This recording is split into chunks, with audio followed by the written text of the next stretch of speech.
बोल मोती कार्यक्रम में आपका स्वागत है। ओम शांति। आज मानव मात्र को सच्ची शांति, सच्ची मन की शांति की तलाश है।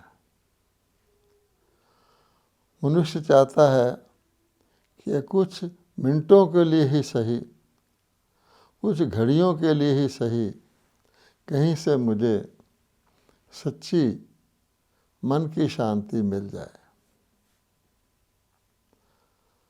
विचार करें तो अवश्य ही कभी हमने किसी काल में, किसी समय पर हम मनुष्य आत्माओं ने अवश्य शांति की अनुभूति की है, जिस कारण अब हमें फिर उस शांति की इच्छा होती है।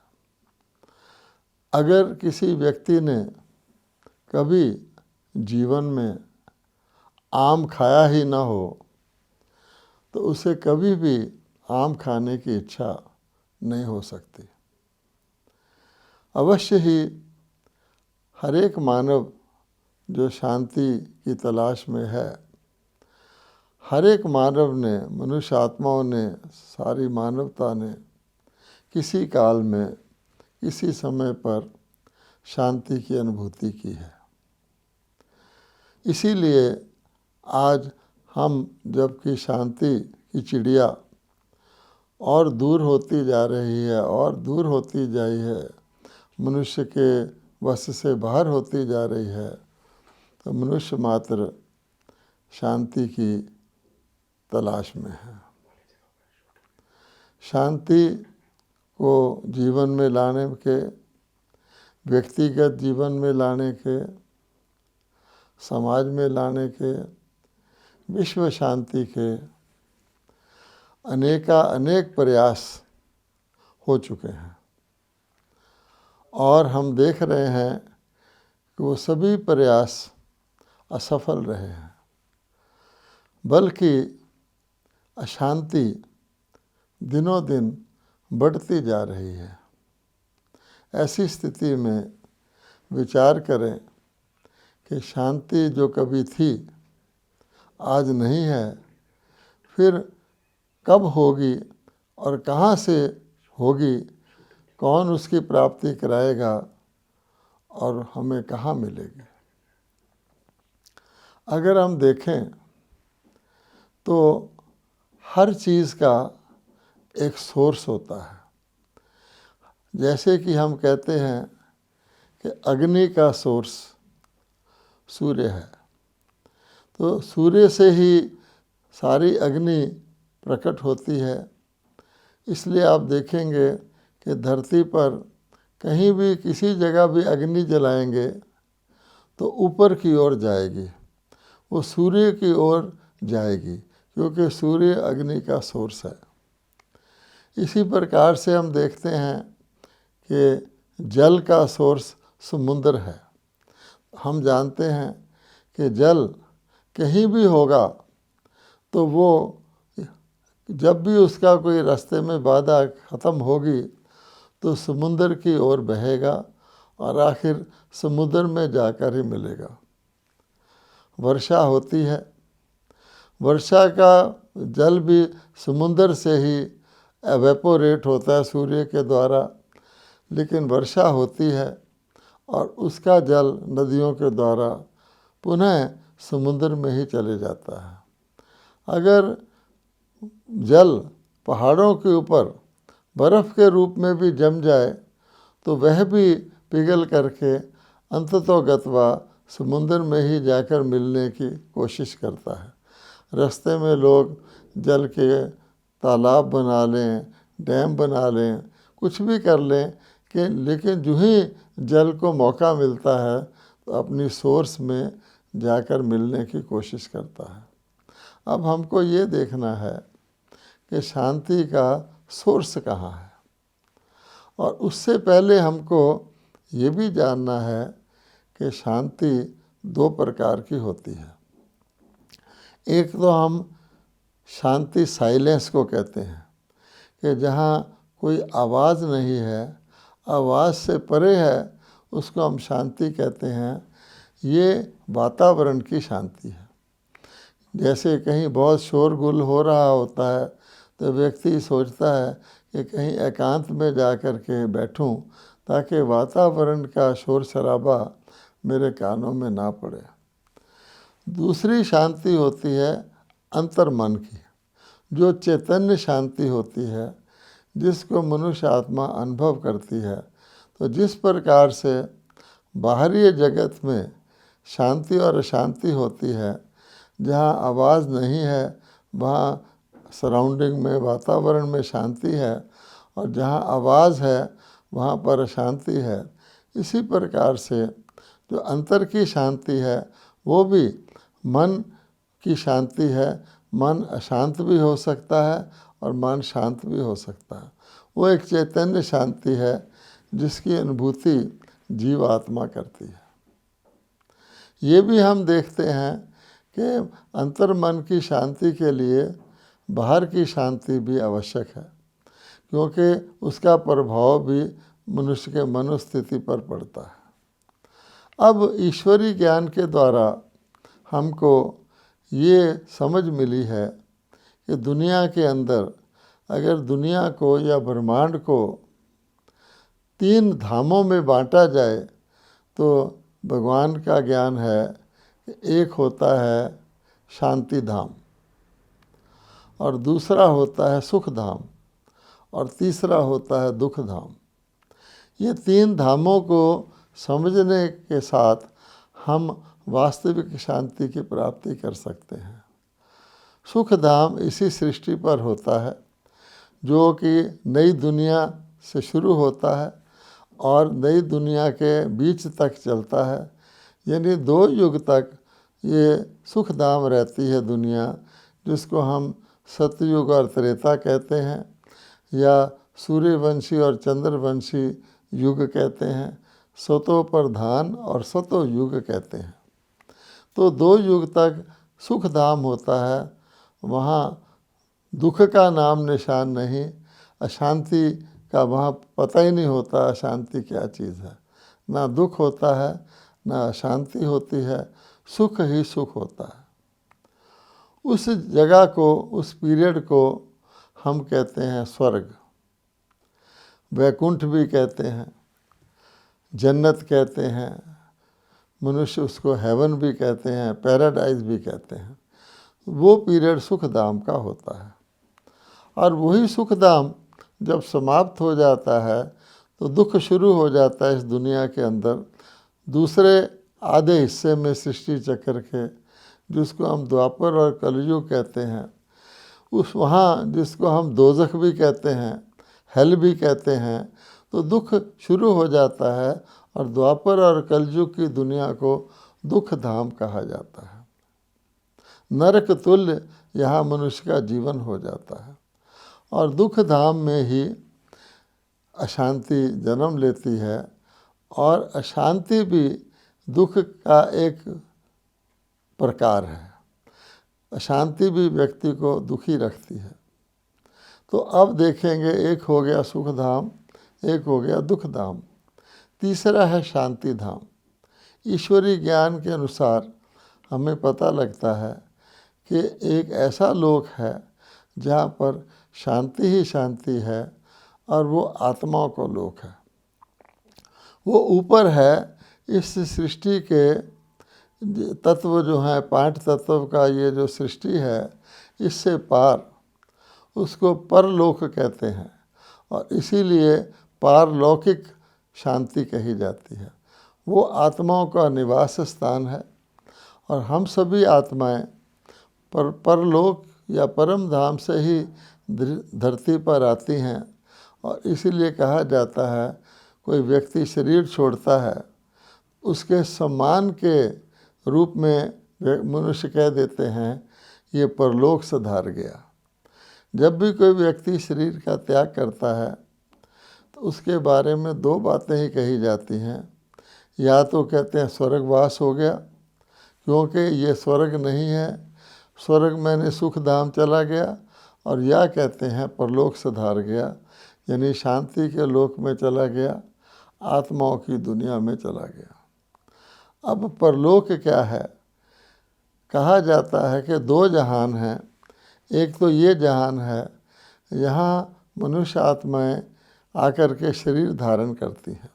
वास्तव में तीन लोक हैं।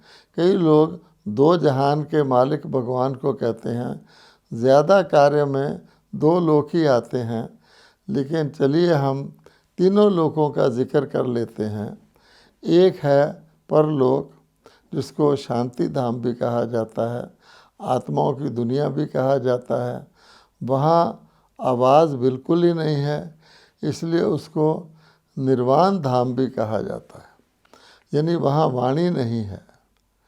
और वहाँ पर क्योंकि आत्माएं हैं, तो आत्माओं की दुनिया में शांति ही शांति है। और उसके नीचे एक लोक है जिसको हम सूक्ष्म लोक कहते हैं। वहाँ पर आत्माएं सूक्ष्म शरीर वाली होती हैं, अर्थात आकारी रूप उसमें होता है। जैसे यहाँ हमारा साकार शरीर है, 5 तत्वों का बना हुआ शरीर है, वहाँ पर 5 तत्व नहीं होते, इसलिए आकारी रूप हमारा होता है। निराकार रूप में हम आत्मा स्वरूप हैं, ज्योति स्वरूप हैं। आकार रूप में जैसे फरिश्ता स्वरूप हैं। अब ये कह सकते हैं, जैसे आप सपने में देखते हैं अपना रूप कि हमारा आकार है, या आईने के अंदर देखते हैं हमारा आकारी रूप है, इस प्रकार का रूप आत्मा का होता है।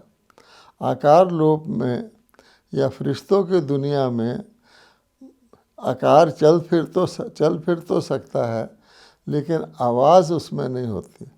जैसे पहले वक्त में साइलेंट फिल्म होते थे, तो उसमें मूवी होती थी, टॉकी नहीं होती थी।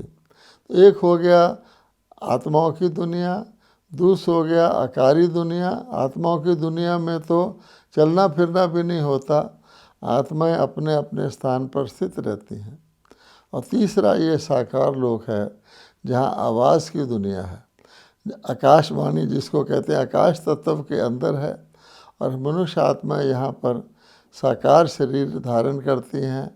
यहाँ ध्वनि है, मनुष्य ध्वनि कर भी सकता है, ध्वनि को सुन भी सकता है। तो ये हमारा साकार लोक हो गया।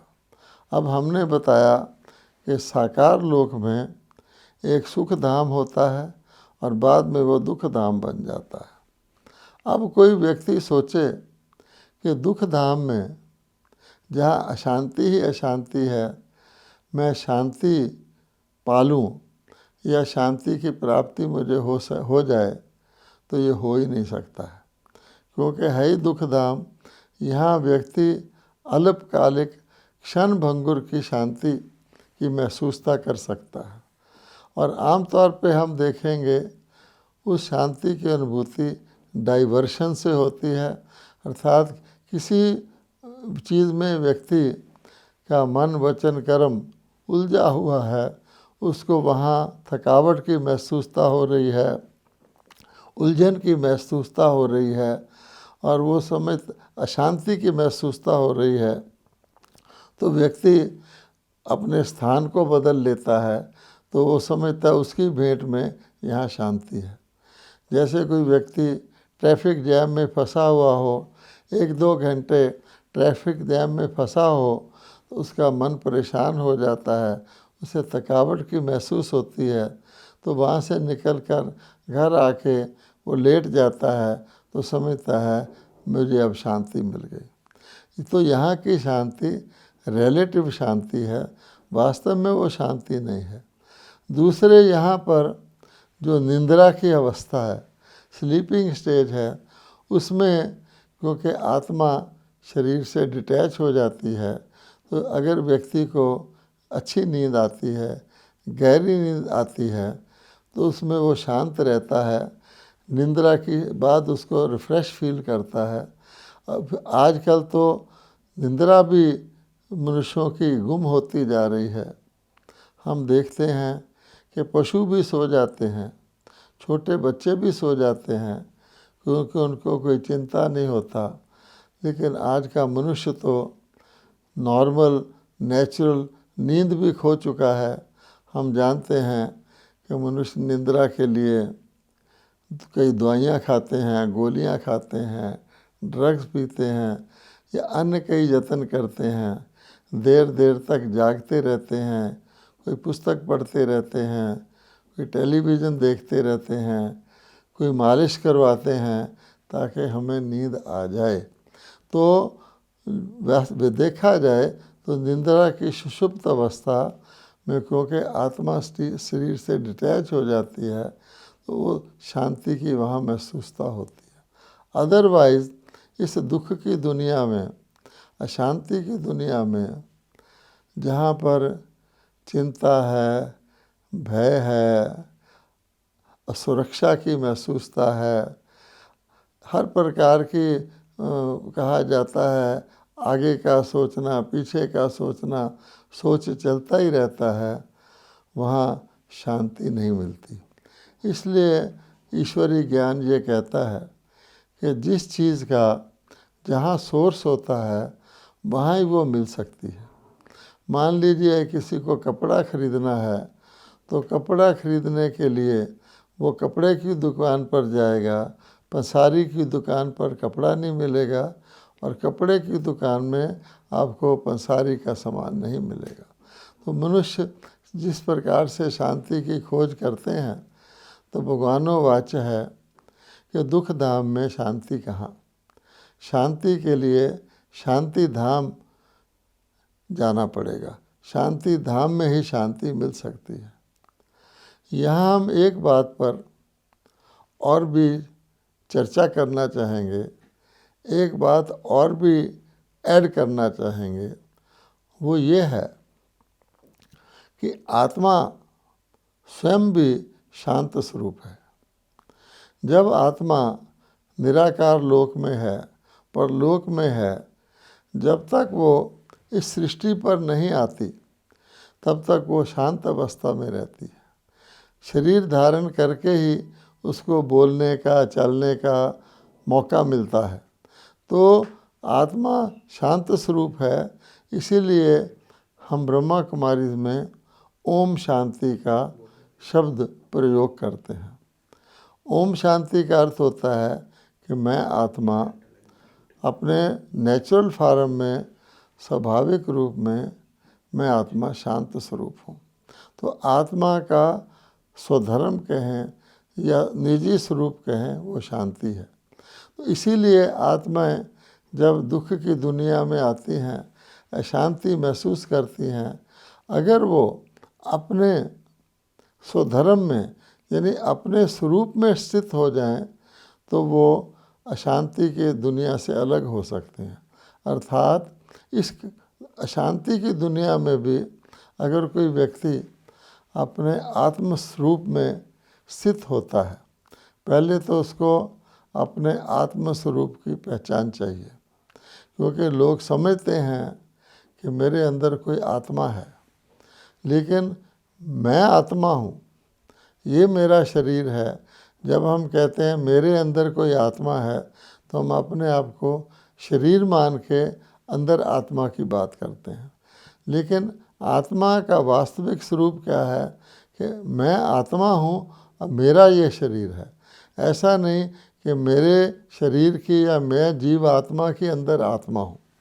तो इसलिए पहले तो अपने स्वरूप की पहचान चाहिए, फिर आत्मा के बारे में यथार्थ ज्ञान चाहिए कि आत्मा अशांत कैसे होती है, आत्मा शांत अवस्था को कैसे प्राप्त करती है।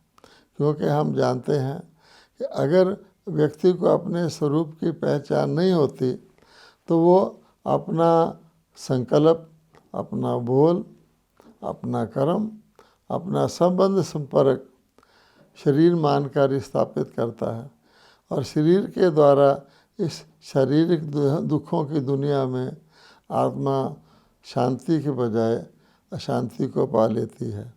या आत्मा के बारे में व्यक्ति को यथार्थ ज्ञान नहीं होता। जैसे आजकल आत्मा के बारे में अनेक प्रकार के मंतव्य चले हुए हैं। एक मंतव्य ये भी है कि आत्मा निर्लेप है, कुछ भी करो आत्मा के ऊपर उसका कोई असर नहीं होता, आत्मा के ऊपर कोई लेप विक्षेप नहीं लगता। अब ये मान्यता यथार्थ है। इस कारण से मनुष्य अपने कर्मों पर ध्यान नहीं देते और वो सोचते हैं कुछ भी करो, अच्छा करो बुरा करो, आत्मा पर तो असर आना नहीं। लेकिन जब वो यथार्थ कर्म करते हैं, किसी को दुख देते हैं, किसी पर क्रोध करते हैं, अर्थात बुरा कर्म करते हैं, जिसको हम पाप भी कह सकते हैं, तो मानते तो ये हैं कि उसका असर नहीं आत्मा पर पड़ता, पर वास्तविकता ये है कि पड़ता है। इसीलिए हम किसी व्यक्ति को पाप आत्मा कहते हैं, किसी को पुण्य आत्मा कहते हैं, किसी को देव आत्मा कहते हैं, किसी को दुष्ट आत्मा कहते हैं। तो ये जो गलत मान्यता है उसके कारण से व्यक्ति अपने कर्मों पर ध्यान नहीं रखता, कुछ भी करो आत्मा निर्लेप है। इस कारण से व्यक्ति और उसका दुख बढ़ता है, उसकी अशांति बढ़ती है। ऐसे ही एक और मान्यता है, आत्मा ही परमात्मा है। अब कोई व्यक्ति ये मानना शुरू कर दे आत्मा ही परमात्मा है, तो परमात्मा कुछ भी कर सकता है वो कहते हैं, तो परमात्मा समझ के अपने आप को वो फिर यथार्थ कर्म करने शुरू कर देते हैं। ये नहीं समझते कर्म अयथार्थ हो रहा है, और आत्मा अगर परमात्मा है तो अयथार्थ कर्म करेगी ही कैसे। वो समझने लग जाते हैं कि शरीर ही सब कुछ करता है, आत्मा तो अंदर बैठी सिर्फ देखती है साक्षी होकर। तो इस प्रकार की गलत मान्यताओं से ओम शांति अर्थात मैं शांत स्वरूप आत्मा हूँ, इस स्थिति में मनुष्य टिक नहीं सकता। लेकिन ये हमें एक बड़ा पक्का भरोसा दिलवाती है, ये सच्चाई बड़ा विश्वास दिलाती है कि मैं आत्मा अगर शांत स्वरूप हूँ, मैं अपने शांति धाम तक पहुँच जाऊँ, शांति धाम को समझ लूँ, शांति धाम की अनुभूति करूँ, तो मैं शांत स्वरूप आत्मा पुनः अपनी स्वाभाविक नेचुरल शांत स्वरूप अवस्था को प्राप्त कर सकते हूँ। अब हम आते हैं शांति धाम की ओर। अब शांति धाम में भी दो बातों का हमें ध्यान रखना पड़ता है। ठीक है कि वो शांति का लोक है, वहाँ शांति ही शांति है, वहाँ परम शांति है। लेकिन वहाँ पर भी जैसे हमने यहाँ समझा कि एक वातावरण की शांति होती है और एक आत्मिक शांति होती है, जो चैतन्य आत्माओं को प्राप्त होती है, जो मन की शांति है। तो वातावरण की शांति को हम साइलेंस कह सकते हैं और मन की शांति को हम पीस कह सकते हैं। तो अगर हम परम धाम या परलोक के बारे में जानकारी प्राप्त करते हैं तो ईश्वरीय ज्ञान ये कहता है कि परम धाम परलोक में शांति का लोक है। जैसे यहाँ पर आकाश तत्व है जिसके अंदर ये हमारा साकार दुनिया स्थापित है, ऐसे ही वहाँ एक प्रकाश तत्व है फैला हुआ। जैसे आकाश फैला हुआ है, आकाश से परे पार प्रकाश तत्व फैला हुआ है, अर्थात वो हल्के जिसको कहते हैं ऑरेंज कलर का, जैसे यहाँ नीले कलर का आकाश हम देखते हैं, वो गोल्डन ऑरेंज कलर का प्रकाश है, लेकिन वो एक तत्व है। जैसे आकाश एक तत्व है, आकाश जड़ तत्व है, उसमें चेतनता नहीं है। प्रकाश तत्व जो ब्रह्म लोक जिसको कहते हैं परम धाम में फैला हुआ, उसमें भी चैतन्यता नहीं है, लेकिन वहाँ शांति है। वो तत्व भी शांत है, अर्थात वहाँ साइलेंस है। तो ये बात हो गई आत्माओं के लोक की। और उसके अंदर आत्माएं निवास करती हैं। जैसे इस लोक में शरीरधारी जीवात्माएं निवास करती हैं, तो जब आत्माएं शरीर से मुक्त होती हैं, यानी शरीर में नहीं आती हैं, हम जानते हैं कि दुनिया की आबादी बढ़ती रहती है, तो आत्माएं ऊपर से नीचे आती रहती हैं परम धाम से, लेकिन परम धाम में आने से पहले आत्माएं वहाँ रहती हैं, और फाइनली जब सृष्टि चक्कर का नाटक पूरा होता है तो सारी आत्माएं एक बार पुनः परम धाम में जाती हैं। तो वहाँ पर आत्माएं, क्योंकि शरीर ही नहीं होता, तो एक हो गया ब्रह्म तत्व जिसको कहते हैं परलोक, वो वहाँ साइलेंस है। उसके अंदर जो चेतन आत्माएं जाती हैं वो वहाँ की निवासी हैं, इसलिए उसको परलोक कहा जाता है। लोक का अर्थ होता है जहाँ कोई रहता है। तो इस लोक में जैसे शरीरधारी रहते हैं, परलोक में आत्माएं रहती हैं। तो आप समझ सकते हैं कि आत्मा जब यहाँ से जाती है तो परलोक में रहती है, और सारी आत्माएं परलोक में रहती हैं। हर आत्मा का अपना अपना अस्तित्व है, चैतन्य आत्माएं हैं। कहा जाता है आत्मा अनादि अविनाशी है, आत्मा शाश्वत है। तो चैतन्य आत्माएं वहाँ रहती हैं, और परमपिता परमात्मा जो परम आत्मा हैं उनका निवास भी परलोक में है। इसीलिए हम पार ब्रह्म परमेश्वर कहते हैं, परलौकिक परम पिता कहते हैं। तो उस लोक में अगर आत्मा अपने बुद्धि योग के द्वारा परमपिता परमात्मा के साथ संबंधित होती है, तो परमपिता परमात्मा ही मनुष्य आत्माओं की शांति के स्रोत हैं। जैसे सूर्य अग्नि का स्रोत है, तो शांति के सागर, शांति दाता परमपिता परमात्मा है। तो इसलिए अगर किसी को स्थायी शांति चाहिए तो वो परम धाम में, परलोक में, साइलेंस की दुनिया में परमात्मा जो शांति के सागर हैं उनके साथ कनेक्ट होता है, तब उसको सच्ची शांति की अनुभूति होती है। आत्मा शांत स्वरूप अपने स्वरूप में स्थित होती है, और वो जो शांति है वो यहाँ आकर के बहुत काल तक उसको उसकी अनुभूति रहती है। और अगर व्यक्ति रोज़ ही इसका अभ्यास करे, जिसको गीता में राजयोग कहा गया है, हे आत्मा मन मना भव हो जा, मन को मेरे में लगाकर बैठ स्नेह युक्त, तो मैं तुम्हें पापों से भी मुक्त करूँगा और तुम्हें मनोबल प्रदान करूँगा। अर्थात तुम इस दुनिया में, अशांति की दुनिया में रहकर भी शांति की स्थिति में रहकर कर्म करोगे। जैसे कमल पुष्प की तरह एक कमल पुष्प न्यारा रहता है कीचड़ में, इस दुनिया में, शांति की दुनिया में विचरते हुए भी तुम शांति की अनुभूति करते हुए इस दुनिया में विचरोगे। ओम शांति।